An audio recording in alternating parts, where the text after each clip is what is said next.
Why is this so difficult?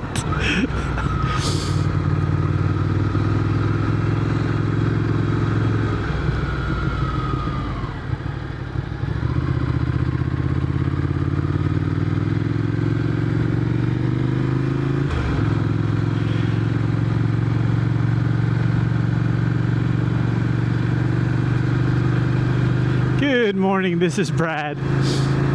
I'm having to laugh here a little bit because I've done probably 30 different good morning, this is Brad takes.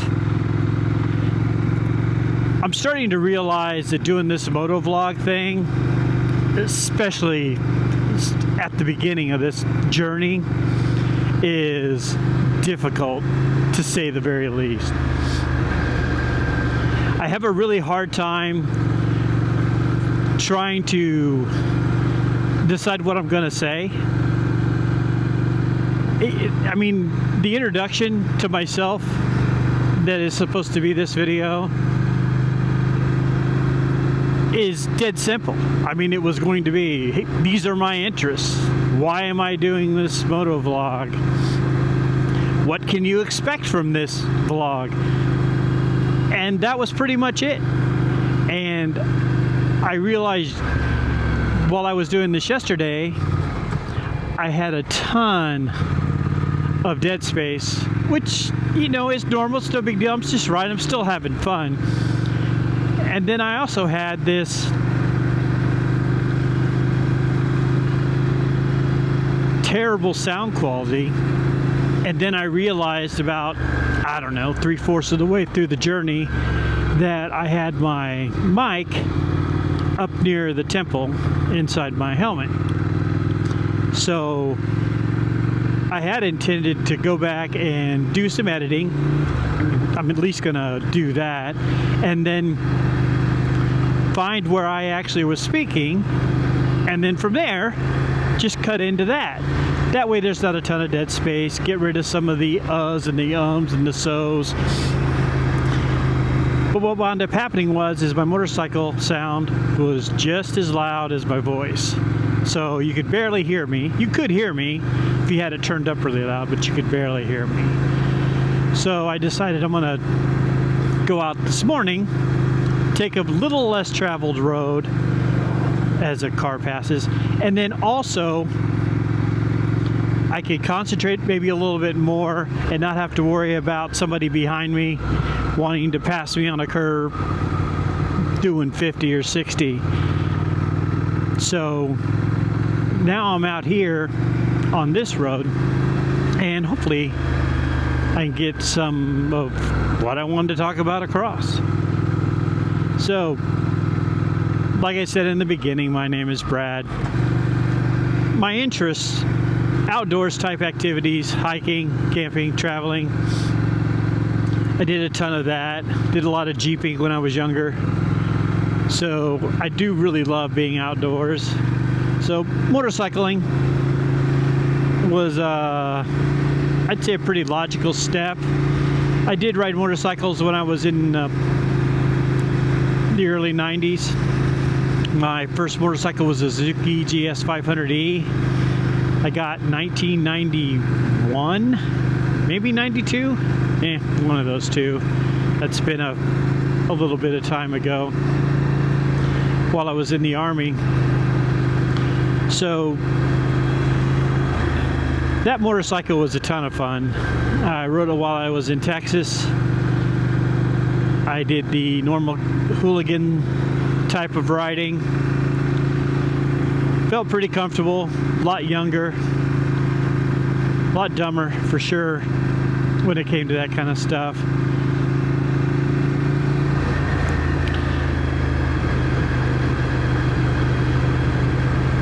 I would have to say my taste in motorcycles changed over the years. I never really owned one after that. I had let someone borrow it, and they did their own hooliganism, and they actually totaled it. So that was kind of an excuse not to get another one. At the time, that was probably, it was a discussion that was had.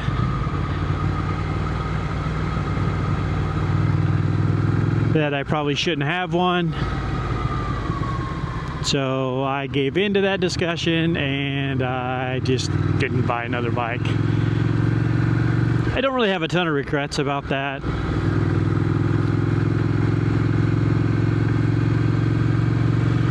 But it would have been nice to be able to ride, even if I would have just possibly rented a bike or borrowed a bike, or just kind of kept with the culture. I feel like I missed out a lot, especially when I went shopping for bikes recently in the past couple of years.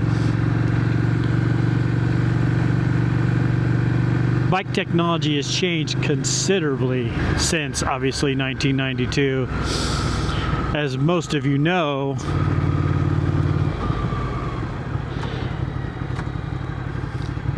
and even getting on this bike,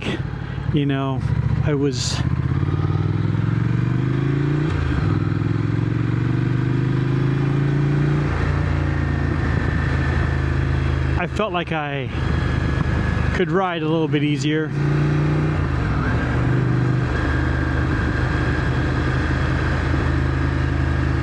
Turn off,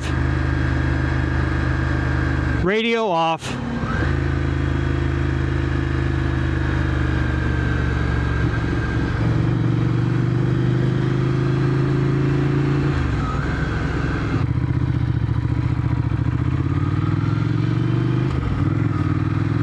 Well, that was hilarious.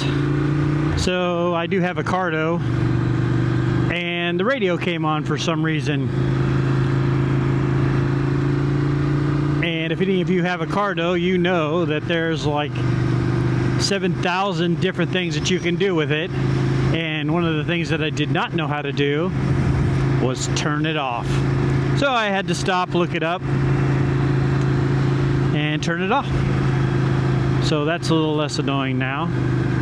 So if I didn't have any other problems trying to figure out what to talk about or keep my train of thought, I just totally threw that out the window. Anyway, I think I was talking about was buying my first motorcycle after many decades of not riding one. And like I said, the technology has changed considerably, and it really was kind of a difficult choice. I would have to say my choices and my taste in motorcycles, I guess not necessarily my choices, but my taste in motorcycles have changed considerably as well. I really liked kind of the cafe racer, the adventure type style bikes, naked bikes for sure. I feel like I really do like the naked bikes. So I decided that I would just actually get one of those. The cool thing about buying this bike is that I was not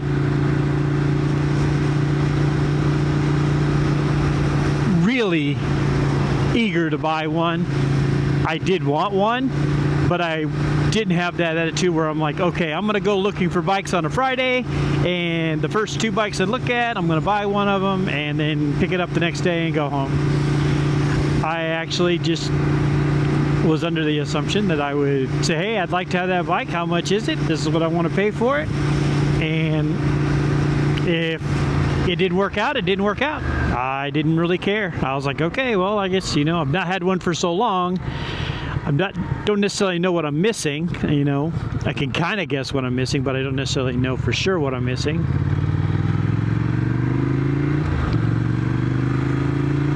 So I'll just buy it whenever I buy it, and that's the bike that's right for me.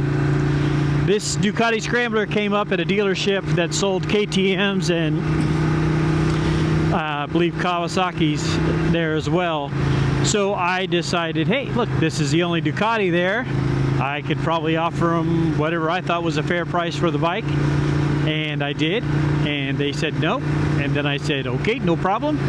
And then about the middle of the week, they called me back, and I was able to get the bike at the price that I wanted. So that was really cool. It wasn't much of a fuss at all. I didn't get to test ride it, which was kind of okay. I mean, I had already went through the MSF, got my license, so I wasn't really keen on riding a, now a much larger bike. and for the first time, and I hadn't ridden one in forever, and I didn't want to embarrass myself, which in hindsight is kind of stupid, to be honest. If you have the opportunity to go to demo days or something like that, or ride a bike, or you have a friend or loved one that actually will let you test ride their bike, by all means do that. If you don't, that's fine too, but yeah, just try to ride the bike if you can. Anyway, I felt that I'd really enjoy the bike. If not, again,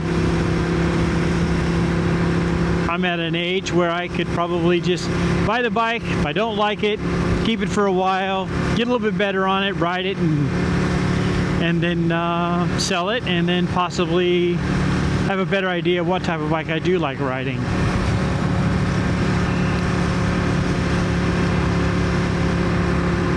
Anyway, so I landed on the Ducati Scrambler. This is a 2021 Icon Dark. It's their entry-level Scrambler. For me, it's a really nice bike. I really do enjoy it. I've made a few modifications, as you'll see in a couple of the videos, and even some upcoming videos. I'll tell you about some of the modifications that I did to the bike. But anyway, that's been my journey going into getting back into the bikes again.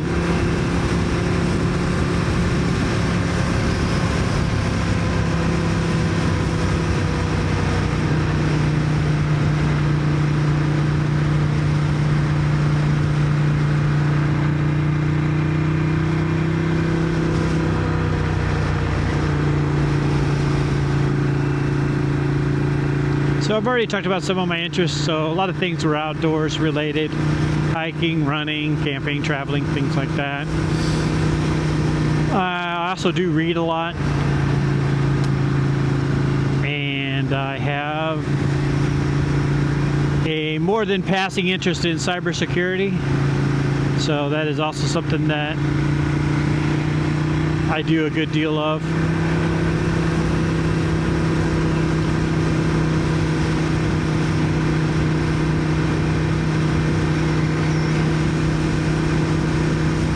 Aside from that, those are kind of some of the basic interests that I have.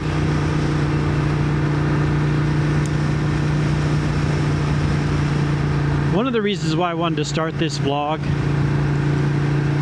and do these videos was to be able to share my experience at the beginning of this journey. There's a bunch of vlogs out there.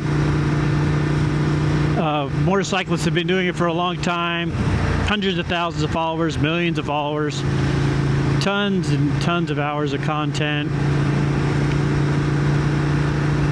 Awesome editing, sound, video quality, scripts, all kinds of things. And then everything below that, right?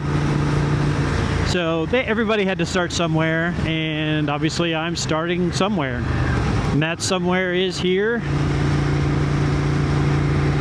And I'll see how this goes. My hope is to get better. I will do that. I don't plan on quitting this at all. I want to continue to do it. I think to a certain extent that it is therapeutic.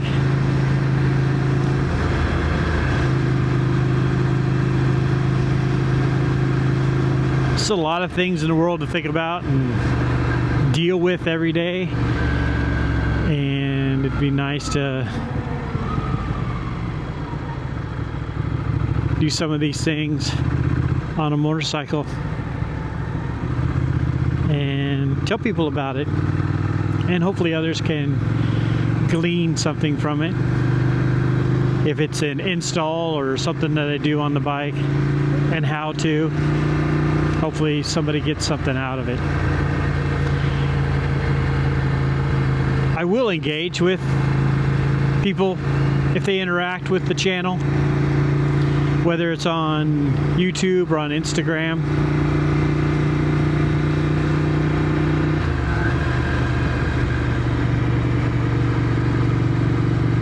I just want to be able to share, and I want to be able to learn. I think that's the best way to do that, is to answer people's questions, take what they said, and learn from that. That's not what we're here for. Just make ourselves better people. That way when we're out doing something in a group,